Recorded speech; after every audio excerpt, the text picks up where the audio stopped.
Olá, muito bom dia, meus queridos amigos do Face, irmãos em Cristo. Nesta segunda-feira, eu quero vos confrontar com a palavra de Deus.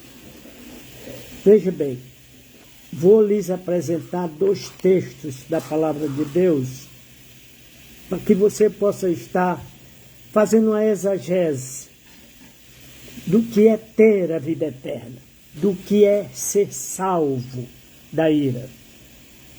Então, muitas vezes ouvimos pregadores dizer, mas Jesus disse, aquele que ouve as minhas palavras e crê naquele que me enviou, tem, não é terá, tem a vida eterna.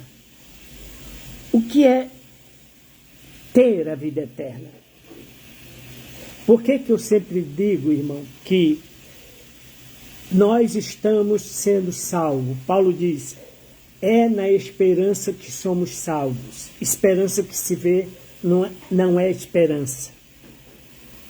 Salvação não é algo que alguém possa perder, dizia Hernandes Lopes, grande pregador presbiteriano. Ele, Augusto Nicodemos, tem uma linha muito sólida do calvinismo, e eu gosto, mas eles mesmos dizem, olha, uma vez salvo, salvo para sempre? Sim, mas como você pode detectar alguém que está salvo? Eu estou salvo, eu tenho a vida eterna, me mostre uma carteirinha, um certificado. Jesus Cristo aqui, no Evangelho de João, capítulo 5, quando afirmava ele que ele era Deus, o Filho de Deus, que se encarnou, e os fariseus, judeus, saduceus, os grandes religiosos diziam, não, Deus não pode se tornar humano, o profano não pode habitar, aliás, o divino não pode habitar no profano. Deus não pode habitar na carne, porque a carne é pecado, a carne é pecaminosa. Então, eles confrontavam Jesus, porque Jesus dizia que ele e o Pai eram o mesmo. E as obras que Jesus fazia não eram feita por ele mesmo, mas o Pai que está em mim é quem as faz, disse Jesus. E então, no verso 22 do Evangelho de João, capítulo 5, Jesus vai dizer, e o Pai a ninguém julga, mas ele deu este poder ao Filho, a quem ele constituiu o varão perfeito. Então, o poder de julgar, de condenar, é dado a Jesus Cristo. E ele diz, para que todos honrem o Filho, como também honram o Pai. Quem não honra o Filho, não honra o Pai, que o enviou. E então ele diz, na verdade vos digo, que quem ouve as minhas palavras e crê naquele que me enviou, que é o Pai, tem a vida eterna. Mas o que é esse ter a vida eterna? Eu tenho a vida eterna? Por que eu tenho que morrer ainda, querido?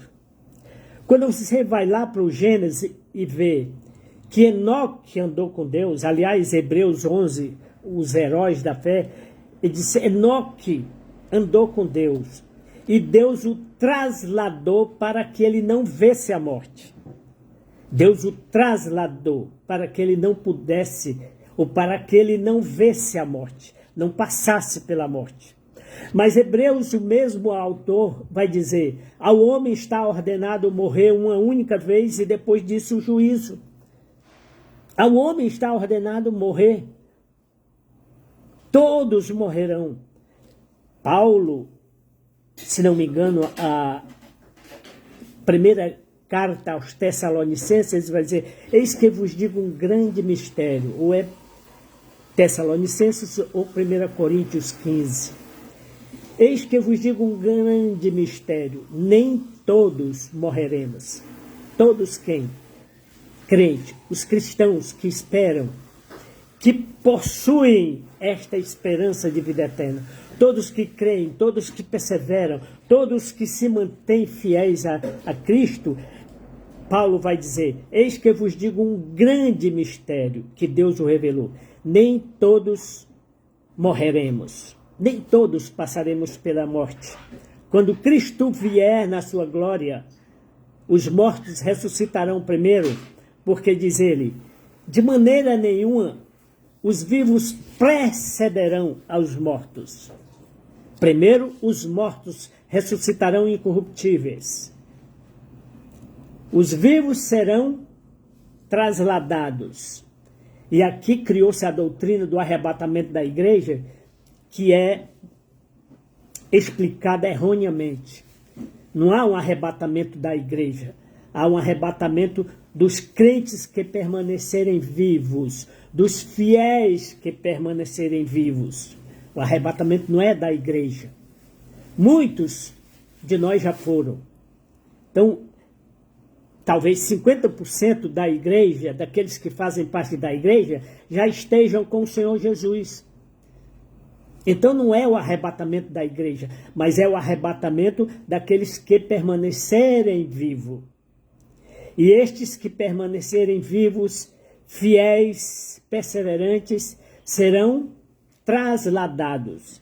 E depois juntos, diz Paulo, subiremos e nos ares nos encontraremos e seremos transformados. Receberemos um corpo celestial, um corpo espiritual, do qual João vai dizer, eu não sei que tipo de corpo é, eu sei que eu sou filho de Deus, mas eu não sei qual é o corpo que eu vou ter, receber de Jesus, mas eu sei que será igual ao dele, porque eu o verei face a face. Eu o verei face a face. Então meu corpo será igual ao de Jesus Cristo. Então veja bem, quando Jesus afirma que quem crê nas minhas palavras, quem ouve as minhas palavras e crê naquele que me enviou tem a vida eterna, este ouvir significa obedecer, significa praticar, significa se submeter. Você já percebeu alguém, por exemplo, que te dá uma receita de bolo e diz, olha, você pega meio quilo de farinha, põe 3 ovos, põe uma medida de leite, uma medida de açúcar, uma medida de fermento e bate por 3 minutos e depois você vai estar acrescentando e tal, aí o bolo vai sair bom. Aí depois você se encontra com a pessoa, olha, eu fiz o bolo, não deu certo. E a pessoa vai dizer, você não seguiu a receita, com certeza você não me ouviu. Eu te falei, eu te dei a receita, mas você não me ouviu. Você não ouviu as minhas palavras. Você mudou a receita, você acrescentou, ou você diminuiu alguma coisa. E por isso o bolo não vai dar certo.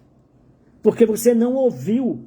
Então este ouvir que Jesus está dizendo, queridos, aquele que ouve as minhas palavras, aquele que acredita, aquele que pratica, aquele que segue, aquele que se mantém fiel, aquele que faz a minha vontade, aquele que se mantém na luz, então esse tem a vida eterna. Mas o que é ter a vida eterna? Como eu disse, se eu vou morrer. Como é que eu tenho a vida eterna se eu vou morrer, querido? Esta vida se acabará. As lembranças se acabarão. Eu receberei uma nova vida. Então, veja bem. Ele diz, não entra em juízo, não entra em condenação. Passou da morte para a vida.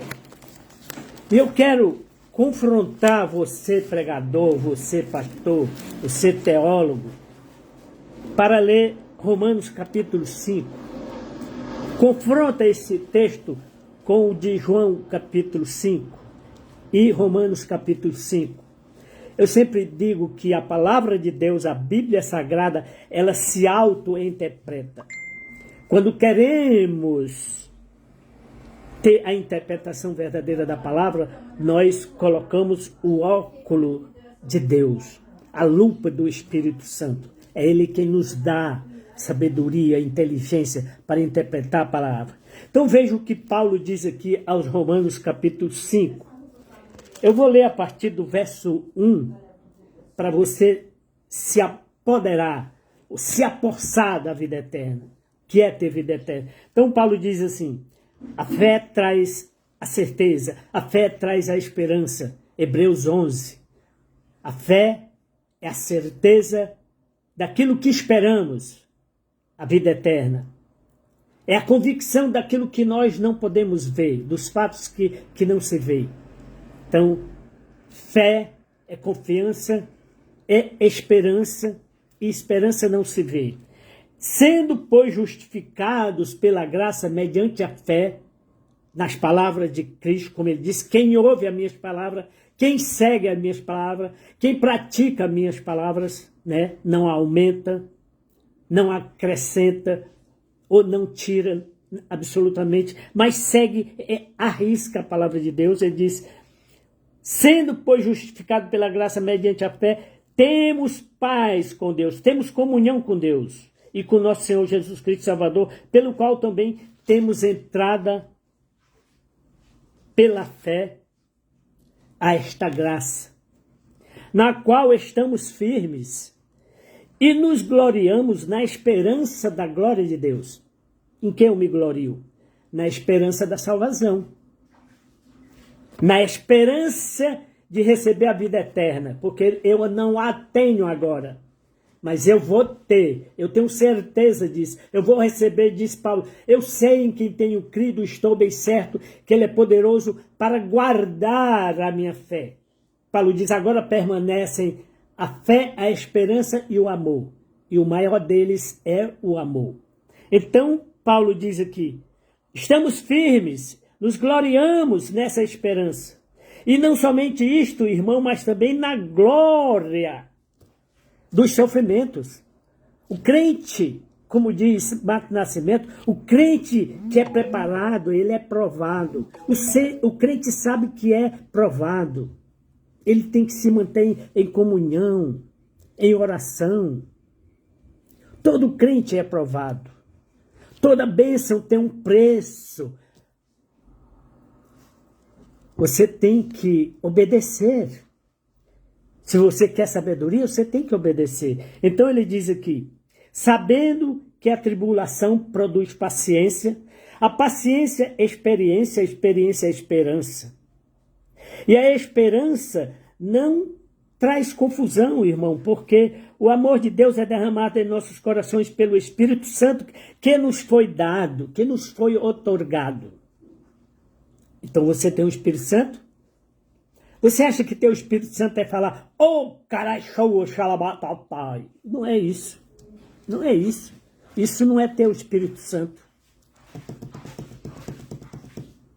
Ter o conhecimento de Deus. Estar cheio do Espírito Santo é se conectar com o perfeito, com a perfeição. É andar na luz. É fazer a vontade de Deus. É sofrer, é carregar a cruz. Dizia o grande pregador, o príncipe dos pregadores, Charles Spurgeon. Há muitos, como dizem Paulo, que choram, até choram, mas não querem carregar a cruz. A cruz é um sinal de maldição, um sinal de sofrimento. Mas o poeta, e Paulo também diz, eu sempre amarei esta cruz.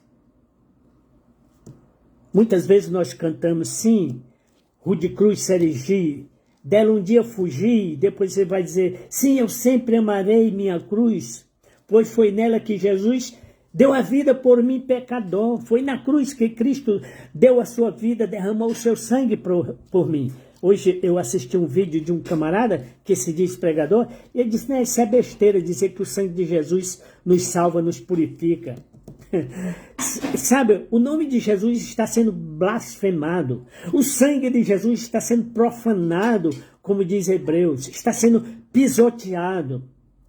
As pessoas não reverenciam o sangue de Cristo, o sofrimento de Cristo, a cruz de Cristo. As pessoas querem ser religiosas, entrar na igreja e fazer aquelas orações, gritar glória a Deus, aleluia, dançar, pular, subir em pau de sebo.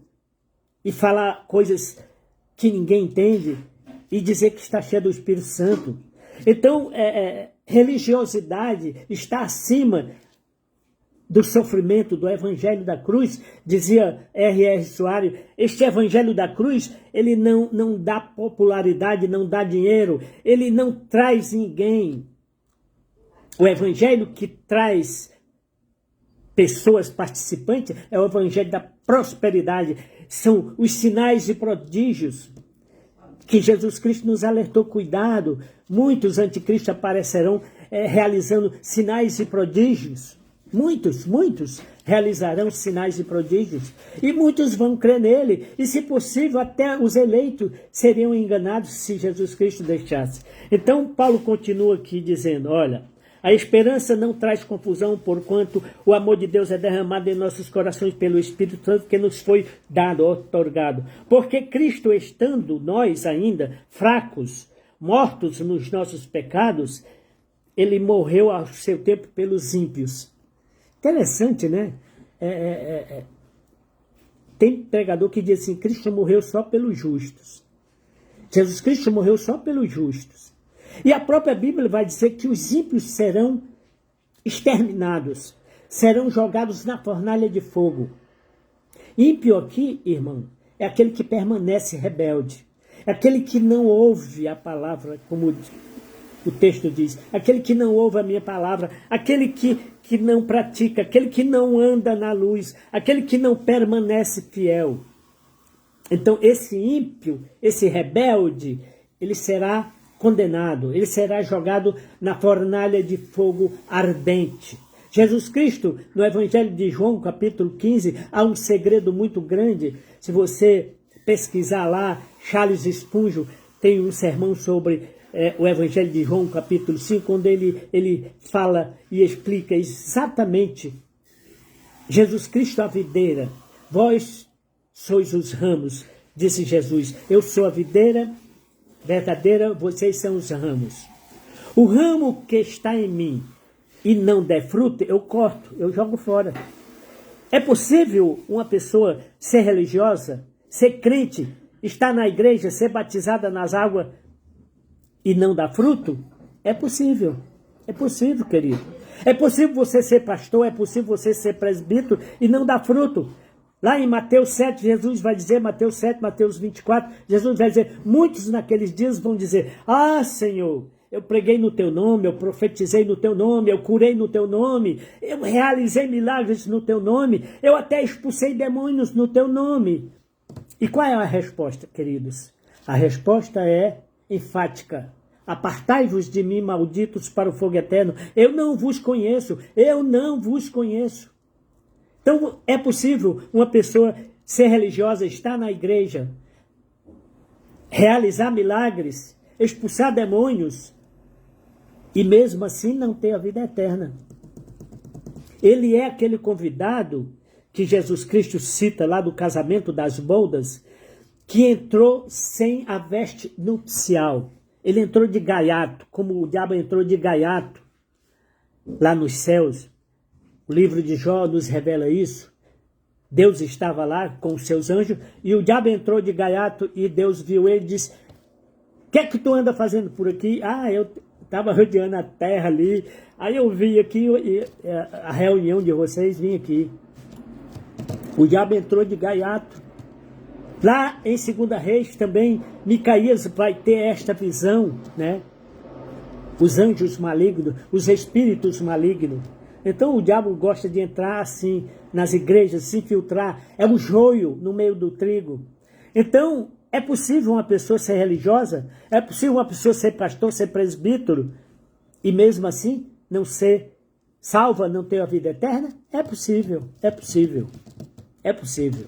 querido. Não se esqueça. Veja o que Paulo diz aqui.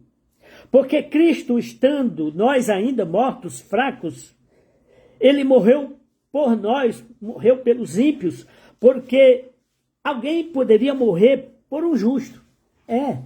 Alguém pode dizer, não, pelo justo eu morro, mas pelo pecador não morro não. Mas Cristo morreu por todos, por todo aquele que crê. Mas Deus prova o seu amor para conosco, Tendo Cristo morrido por nós, sendo nós ainda pecadores. Ele morreu, eu ainda era pecador, eu nem tinha nascido ainda. Eu andei perdido, como diz Mateus, andei perdido na escuridão. E Cristo me encontrou, me amou, me chamou, me estendeu a mão. Aleluia, glória a Deus por isso. Porque Ele me salvou, porque Ele me resgatou das trevas. Então ele diz, Cristo me resgatou, por amor. Cristo morreu por nós, sendo nós ainda pecadores. Logo, muito mais agora, depois de tendo nele crido, sendo justificado pela graça mediante a fé, pelo seu sangue. Eu quero que você escute bem isso, eu vou repetir 3 vezes. Pelo seu sangue seremos salvos. Então veja aqui, Paulo não está dizendo aqui, pelo seu sangue eu sou salvo. Pelo seu sangue sereis salvo. Vou repetir outra vez. Pelo seu sangue seremos salvos, por ele da ira vindoura. Outra vez ele vai repetir no verso 10. Porque se nós, sendo inimigos de Deus, fomos reconciliados com Deus por Jesus Cristo, como ele vai dizer lá em Gálatas, Efésios, porque Deus estava em Cristo reconciliando o pecador com ele mesmo.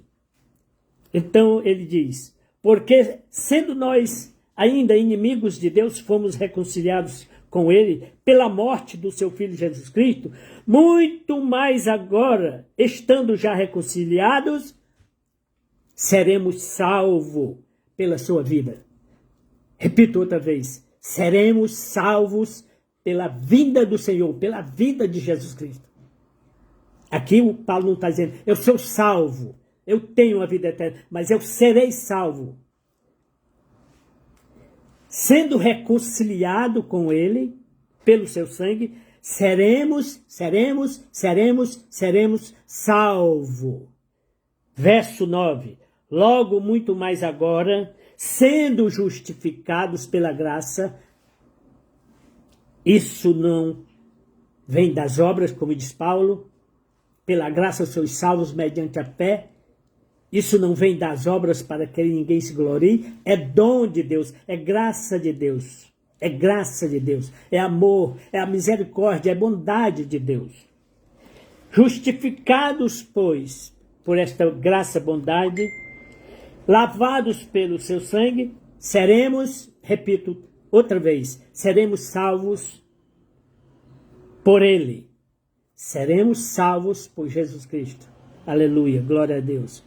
Então, você tem que entender que quando Jesus dirá, aquele que ouve as minhas palavras tem a vida eterna, esse ter, meu querido, não significa aqui, eu tenho essa caixinha, ela é minha.